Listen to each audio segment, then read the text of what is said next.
All right. Hello, Robert Morris Colonials family and friends, and welcome to the season one finale of Keeping Up with the Colonials. You have made it. You've binged your way through the whole season, and you are here at the finale, the 2 hour special. I'm just kidding. We're not going to go for 2 hours. We're going to stick to the 20 to 30 minute special. But we are here with myself and my assistant to the host, Mr. Mitch Kramer. And I got to say, we have an incredible lineup for tonight. We have Brianne McLaughlin, who is a former Army women's hockey goalie who has more saves than any other Colonial in Robert Morris history. But that's not all. She's a two-time Olympic medalist and competed on the American Ninja Warrior TV show. So we got a lot to talk about with Brianne. And then batting cleanup tonight, we have Dr. John Locke, who will explain why he never won an Olympic medal. I'm just kidding. Hi, Kidding, everyone. John. He will dive into his trip to the WWE Performance Center, talk about his relationship with some of WWE's biggest stars, tell us about Colonial Theater and how their productions and how the cast and crew kind of transitioned during this whole pandemic and was still able to sort of put on a show and entertain a lot of people virtually. So we have a lot going on. If you have any questions for either of our guests or Mitch or myself, type them in the Q&A, and we'd love to answer them throughout the show. And as always, like I said, I'm joined with my assistant to the host, Mitch Kramer, who I'm going to kick it over to him because he's going to talk about some television shows that you should all be binge watching other than Keeping Up with the Colonials. So, Mitch, what do you got? Did you catch Parks and Rec, the reunion reboot on Thursday? Oh, it was great. And it was on Thursday and it already feels like it was a month ago. But it was great to see everyone bring back their characters. Ron Swanson, Leslie Knope. Hopefully Gary will drop in on us and surprise us for the season finale. That'd be great. Good. And now backstage, before we were setting up for this, you told me you started two other shows, the morning show and Upload. Yeah, the morning show and Upload. Me and my wife just started them. The morning show has Steve Carell and Jennifer Aniston, and I thought it was going to be a lot funnier than it actually is, and it's more of a drama based on sexual misconduct in the workplace on the morning show. But it's really entertaining. It's really good. Okay. It's fun. Upload. And and Upload, we just watched another episode right before this, and it's getting really good. Greg Daniels created it, just like Parks and Rec and The Office, and it's really interesting. It's like a Twilight Zone, based on a digital afterlife, and I recommend seeing both of them. Okay, morning show, Upload, Parks and Rec, got it. So let's get back to our show. Brianne, how you doing? How's quarantine life for you? It's been good. We figured like right before all this happened that we would go to Cleveland to see my parents before we went on lockdown, and we just never left. So we were there for like a month and a half. Seriously? Oh my God. We'll see him for 3 or 4 days before we get stuck here. And then we stayed for a month and a half. So. And you're back now? Yeah. What did you do? Did you have to you just left your house alone? No pets or anything you have to worry about? Nope. Oh my God, holy crap. That's good. Brought the kid with us and ditched everything else. Brought the kid, that's it. Wonderful. So like I said earlier, you not only were a stellar athlete at Robert Morris, but you went on to compete in the Olympics. So which two Olympic games did you compete in? And what was that like? What was the experience there? I did the 2010 and 2014. So 2010 was actually my first year on the team.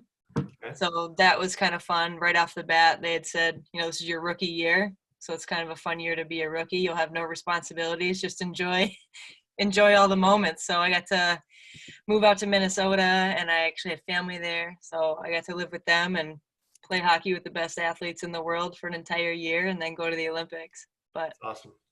It was a good way to start. You don't know what you're signing up for when you do that kind of thing. So having it be Olympic year right off the bat was nice to really throw you into the fire and travel around. And we lost. So spent the next 4 years chasing after it and understanding what that meant. And to go at it again was pretty cool, but we lost again. So yeah, but still you were there, you got some medal, you got the silver both times? Yeah. That's still good. That's still something to wear around. That's awesome. How was the training leading into it the second time? Did it really what was that like? That mentality of okay, I've been here before. Was it more realistic and not so? What was that like? Yeah.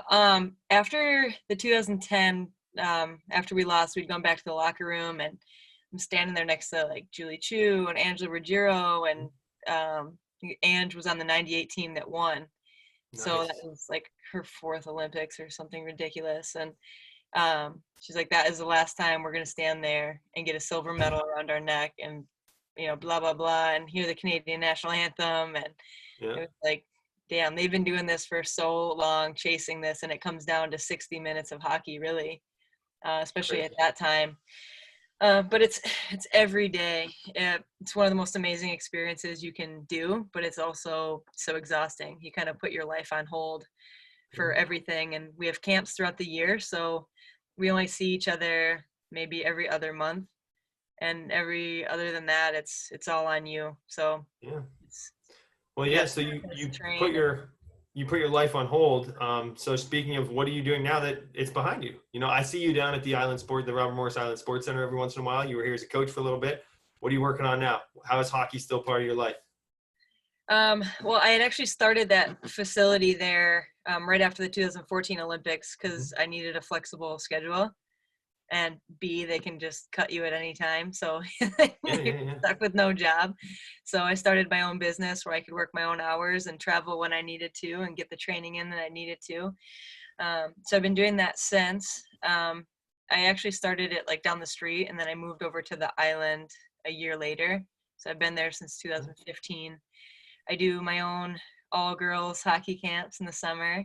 Nice. I had the first adult women's camp last spring. I unfortunately just had to cancel it. It was supposed to be in 2 or 3 weeks from now.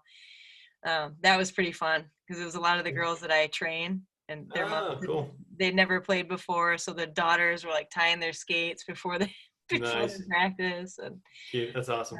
I'm actually back on staff with Team USA. I'm their goalie coach, so I actually ditched their meeting to hop on this. Oh, good. Nice. We're more important than Team USA. Love it. We're all wearing our red, white, and blue colors, though. So I guess that counts for Yeah. something. I'm not completely ditching them. Good. That's awesome. So that's where you've picked up at. So, John, what is going on with you? How's One life question at from home? Bree. Hey, tell me about the NWHL right now. What do you think about? I mean, it's a terrible time to start a new sports league, but and the NWHL seems to be really gaining some momentum after their draft that was last week, I think. Great.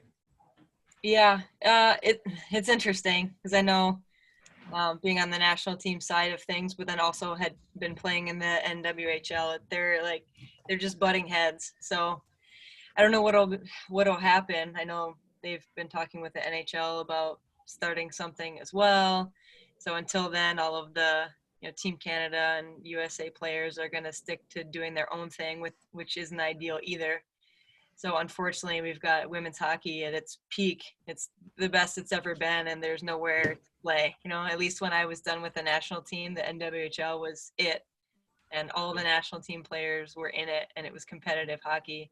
And then they've all pulled out. So every graduating year, maybe some of those top end kids will hop in to the NWHL, and a lot of them are waiting to see what happens with the NHL. It's crazy. It'll be a weird transition for every sports league. I mean, we don't know what things are going to look like. Mitch and I talked on our first show to Dante Tracy, who's was the MVP of the men's basketball team, and talked about how cool it'd be if the NCAA tournament kind of picked up later in like October, just picking up at the beginning of the season by ending with March Madness in October, which we think would be awesome. But so there's really no way to know how sports will play out here coming up. So, John, what is going on your end of things? So John is a professor and works in student life here at Robert Morris University and is home, not at your parents' house for the past 6 weeks, right? No, It's crazy that you were stuck there, Brian. That's unreal. Yeah, so I'm in my basement right now. My kids are upstairs playing, and working from home and best we can to prepare for virtual commencement, which is this Saturday. I'm excited about that. There was the 9 a.m. Streaming live on RMU's Facebook, so helping generate some content for that, which is very cool. And commencement's my favorite day of the year, and I am certainly very great in the class of 2020. There's some wonderful, wonderful leaders and wonderful people that are in the class that deserve senior week, deserve to have their commencement. And we're going to eventually get them their commencement, and we're eventually going to be able to really celebrate them with them the way it deserves. Since right now with what we have the ability, our very best to create generate some virtual content to help celebrate them. So that's what we're doing. So at this time last year, we were getting ready for our first commencement in the UPMC Event Center, and you were pretty much getting Stephanie McMahon WWE here. So last year's commencement day was one of the coolest days I've had. Getting the opportunity to help get Stephanie McMahon and Paul has been popularly known as 14-time world champion triple. Mitch, you know who that is? I think I've heard of them. Yeah, so they were visitors of campus last year, and Dr. Howard arranged to have her commencement speaker, and it was tremendous. And I suggest everybody check it out on YouTube because it's pretty wonderful. She told a really cool story about the preparation she had to go through to transition from just an executive and a mom back into the ring, and the discipline it took for her. And that was a really cool, like when you're afraid, you sometimes can really yield the best results. So it was a really great speech last year. And it was a very, very cool day. And you got to go to the WWE Performance Center. And what else is on your list there, Alan? I feel like Alan's got a checklist. Do you have a checklist? I did. Like I got my notes. Don't you worry. What was that like? The Performance Center for people like me. That's where WWE has been producing TV for the past month.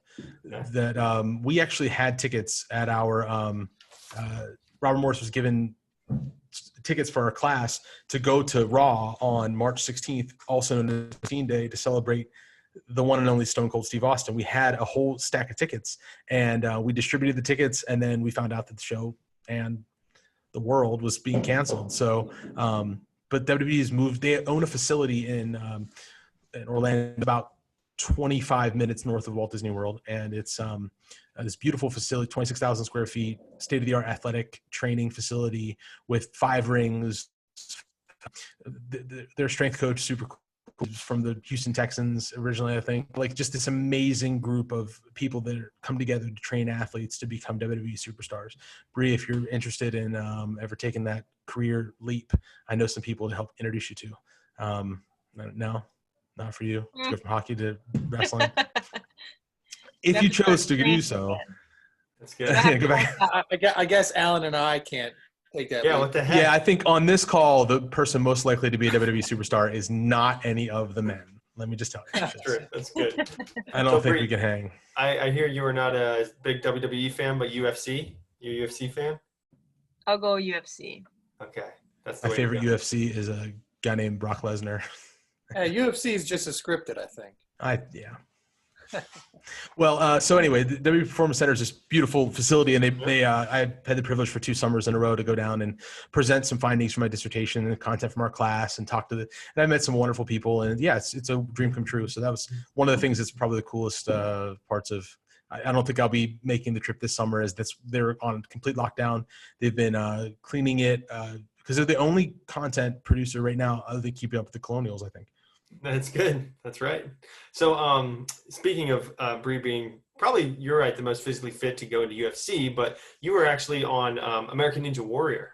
So tell us about that experience. Like how did you get there, and what was it like to train and be part of that and go through that whole course? Well, Ninja Warrior is a NBC affiliate, which is a big, obviously, the Olympics. So they always try to get Olympians to run the course. I was actually in our coaches convention in Naples, and I get this voicemail, like this producer from blah, blah, blah. And I'm like, played it on the speaker with Logan and Chelsea. I'm like, somebody's pranking me right now. And yeah, I called, and they had me, you don't know what's on the course until you get there. Really? No prep? No. So I get on my computer. I'm like, Ninja Gyms in Pittsburgh. And this place popped up about an hour away.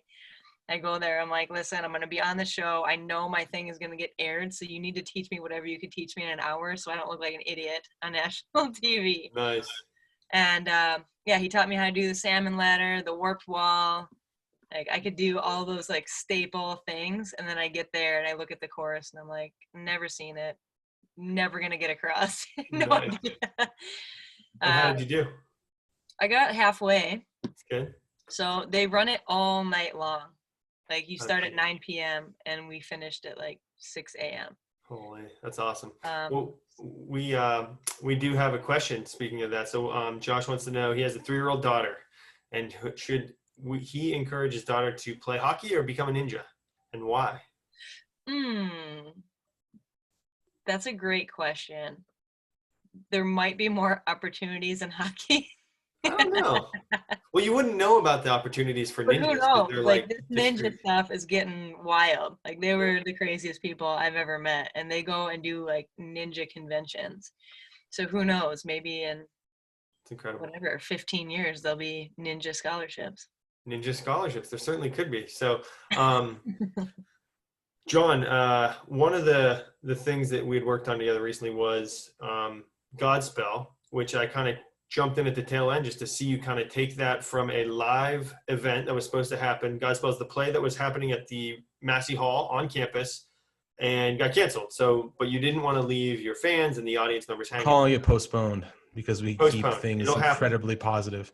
Yep. So it was actually on, the news about COVID-19 was really up on Monday of that week. And at rehearsal on Tuesday, I looked at them on stage and thought, oh my God, they're not going to get to do their show. And then on Wednesday afternoon, the news broke down that we would be ending on campus education and going virtual. And then so on Thursday night, we were still able to get into the theater and have our final rehearsal. So we ran the show, which is what we had done, books in hands, didn't have we still had most of Act 2 to do, but we just kind of plugged it away. And Derek Zareko, who's this like wonderful film major and Colonial Theater work study, came to rehearsal and filmed. And then we took the footage and turned it into a documentary, and it gave us the opportunity to tell our story. This is important, and it's a really important story. Like now, it's uncertain times, and even going back and looking at the footage weeks later from Derek, and just kind of how scared everybody was then. But like, we should also still be, everybody's in this weird like space mentally about what's happening with the pandemic, and that was a day of celebration, and that was really nice. So you still get to tell your stories, the medium that you have, do the best you can, and it was cathartic. We put hours and hours and hours and hours into the documentary, and it was a way to get our story live in front of eyeballs. So awesome. And Mitch actually, dare I say, resurrected. It's about this guy named Jesus. When I say guy named Jesus, there was a woman, Comito, who was cast as Jesus. So it's a pretty interesting documentary. I think Mitch posts the link. Yep. Yeah. Mitch has the link, so he'll post that. And we are going to get on to the game section of our show, while Mitch will post the link to the day by day Godspell. So John and Brianne were given Bobby Mo bingo cards, and today on RMU social media, so on Facebook, Twitter, and Instagram, these bingo cards were passed out, and we had literally hundreds of students and alumni fill these things out and tell us whether or not they won. So this is a chance for our audience members to partake in a little bit of a prize opportunity to take something home tonight. So get out your bingo cards. If you follow Robert Morris on anything, go ahead and open it up. So did either of you win? Brianne, John, take a look. Did either of you get bingo? Say no. Brianne, did you get it? Not even close. Not even close, John. Yeah. Yeah, piece of cake. Yeah, I have a lot of them. Well, and it's sort of an interesting. Well, I was a student 3 times over, and have been working at Robert Morris for. So yeah, I've been a lot of different things. I was never a part of Greek life as an undergrad, but I've worked on Greek week a lot. So yeah, I managed to get a lot of them. I just tell you a couple that I didn't get late to class because I waited in line at Hale Cafe. I don't have to wait in line. I cut in line. I'm kidding. No, I've never been late to class. Nice. That's another lie in a row. Tried to cook, aka set off a fire alarm. No, and I have never heard of Super Saturday. What is that? I don't know. It sounds interesting. Yeah. Anyway, so Brie, of the ones you didn't get, which one do you think you still have a chance of getting? Which one do you want to get? If you could still fulfill one of these. I honestly don't know if Mitch, have you taken a selfie with John Tucci? I've never taken a selfie with him, no. I only wave hi and wish him well. Take pictures of him. And I've been taking selfies with John Tucci since like 2000. Yeah. See, that's not only like my biggest regret of this Bobby Mo, but it's like also on my bucket list of life. So I need to get on that. It's good. He's doing quite well. I just talked to him this weekend. Tucci. Yeah. Yeah. I'm like John's talent manager. So if you ever need in touch with John, you just get in touch with me. It's good. The best. Yeah, and we'll post John's personal. I'm going to cell start a phone Cameo profile for John Tucci. There you go. They couldn't afford it. They could not afford that. I'd buy one. Well, He's like doing I really said, well. I met up with him over the weekend, and he recorded a little message for the class of 2020 that's going to go live on university social media at some point this week. And the biggest challenge is not giving the guy a hug or a handshake, because it's in his DNA, but it's also like for 20 years you see the guy and you shake his hand, and then he gives you the half hug, and so yeah, it was strange, but still cool to see him. He's doing great. Good. Well, like I said at the beginning, this show is a way to connect you with Robert Morris alumni and students, and to try to get people to stay engaged with the university. And one other way you can do that is tomorrow night, Frank Vieira, who is, I believe, a friend of John Locke's, who went to school with me. He's now a country singer. So he's performing a live show, which will be virtually live, obviously, through our Facebook page. So John, tell me a little bit about Frank, what you know about him, what kind of guy he is. So Frank Vieira probably I think I'm going to tell part of his story correctly, but he can always correct me if I'm wrong. I think the first time he ever played his guitar in front of people was in the Nicholson Center cafeteria. We did open mic nights every Tuesday night in the caf, and Frank brought his guitar and played a song. He was just self-taught and was learning as part of his just his being in college. That's how I learned how to play guitar. Was I as a freshman in college and got a guitar and started messing around with it. And then Frank he's good. Super, absolutely. Super talented. Yeah, I've heard him on Friday. I've heard him all over the place. Started writing his own songs, and over 4 years got super comfortable on stage. His band has members, his bass player and his band are from Robert Morris. So he then starts getting gigs, and he has that the entrepreneurial spirit of Robert Morris. Plus Frank was a major, so he designs his own stuff and posters and website, and he works in the television, Moon Access Television, and I think still. And but I try to keep up with Frank as best I can. But he's my guy. Cut his teeth. If you haven't been keeping up with him, you can. It's tomorrow, Thursday night, 9 p.m. on Facebook, and then he's doing a mini session on Instagram at 10 p.m. to just say thanks, congrats, give people something to listen to, something to chime into, as a tribute to the class of 2020, just as a congratulations. So Frank would be a great guest on this in season 2. Absolutely, season 2 opener, Frank Vieira, if we can afford him. He's gone to do great things. So thank you guys for sitting down with us. And so if you don't make it to the show Thursday or tomorrow night for Frank, you can also chime in with Robert Morris again Saturday 9 a.m. commencement. You can come and shout congrats to all the people who should be walking across the stage, but we are still going to let them kind of tip their tassels, throw their hats up and everything, and congratulate people who are supposed to graduate this spring. And then, like John said, we will be meeting sometime in the fall. So this will be a time to celebrate, even though we're not together. May their hats soar as high as their dreams. It's good. Wonderful. And on that note, we are going to sign off and say thank you to Bree and thank you to John for joining us for the season finale. We'll check back in again with all of our ratings and everything to see if we get renewed by Netflix for season 2. You just need if Josh Diller is watching, I think he is. He's your main guy. He's our guy. Shout out to Josh Diller. Shout out to Josh Diller. Awesome. Thank you, guys. And this is the closing of the episode 3 season finale of season 1 of Keeping Up with the Colonials. Good job, guys. Thanks again. See ya. Thanks. Have a good one.